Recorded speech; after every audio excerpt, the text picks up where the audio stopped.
describe him to me. And Muslims, look at the description of your Rasul. And for some, this would be the first time you hear what your Prophet looked like. I saw a man of striking appearance.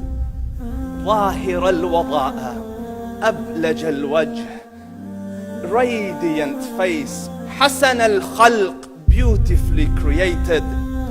لم تعبه الثجلة, his belly wasn't protruding.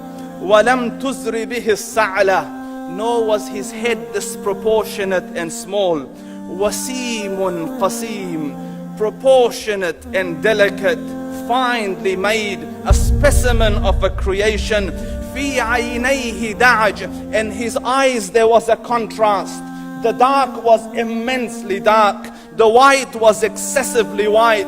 وفي أشفاره وطف, and his eyelashes were long. وفي صوته صهل, and in his voice was a natural echo. وفي عنقه سطع, and his neck was elegantly long.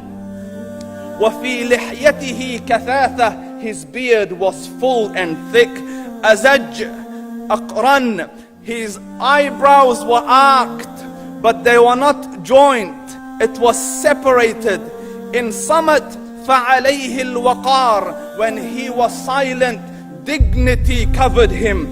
وإن تكلم سماه وعلاه البهاء, and when he spoke it was audible and clear, almost commanding and overtaking.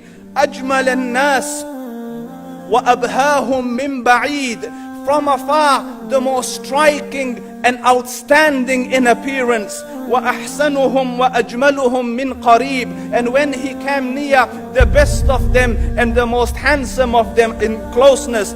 حلو المنطق, so such an exalted and sweet level of logic. Like when he used to speak, it was so coherently logical, it was smooth and easy to understand.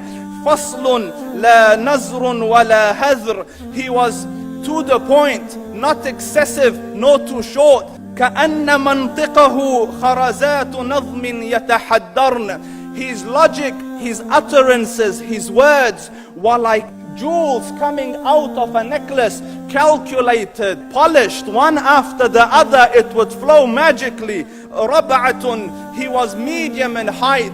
Your eye didn't have to strain to look up at him, nor was it tedious to look down at him. He was a comfortable sight to look at. له رفقاء يحفون به, he had friends, the people that were with him, they were working around him to try to serve and protect him. إن قال سمعوا لقوله, when he used to say something, they used to hearken to what he used to say. وإن أمر تبادروا إلى أمره, when he commanded, they used to compete to fulfill the command. This is Muhammad Rasulullah. This is Muhammad Rasulullah. Anas ibn Malik says, he says, I came out one night, it was the full moon night.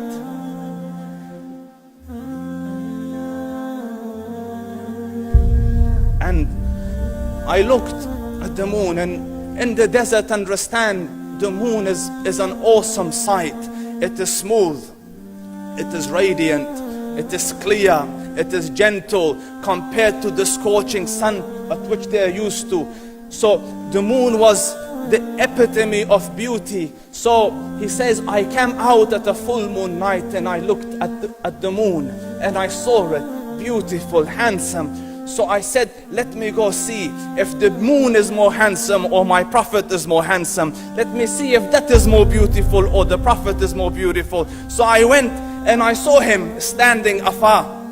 So I looked at his face and I looked at the moon, and I looked at his face, and I looked at the moon, and I looked at his face, and I looked at the moon, and he said, Wallahi, he was more handsome than the moon in its entirety. That is just the look of your Rasul.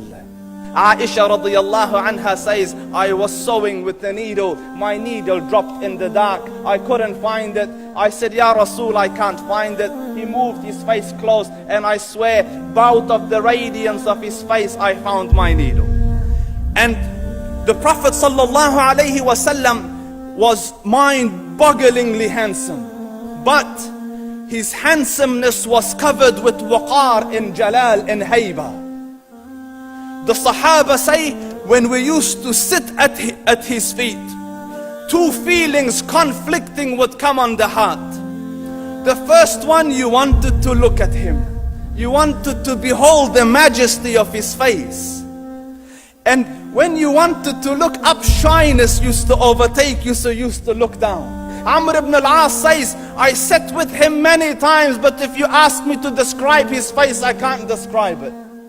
I wouldn't be able to look up to him ijlalan wa ta'zeeman. I couldn't look up at him. And that is why he didn't have the problems that Yusuf alayhi salam had. Because it was difficult to penetrate the awe and the splendor of the Rasul.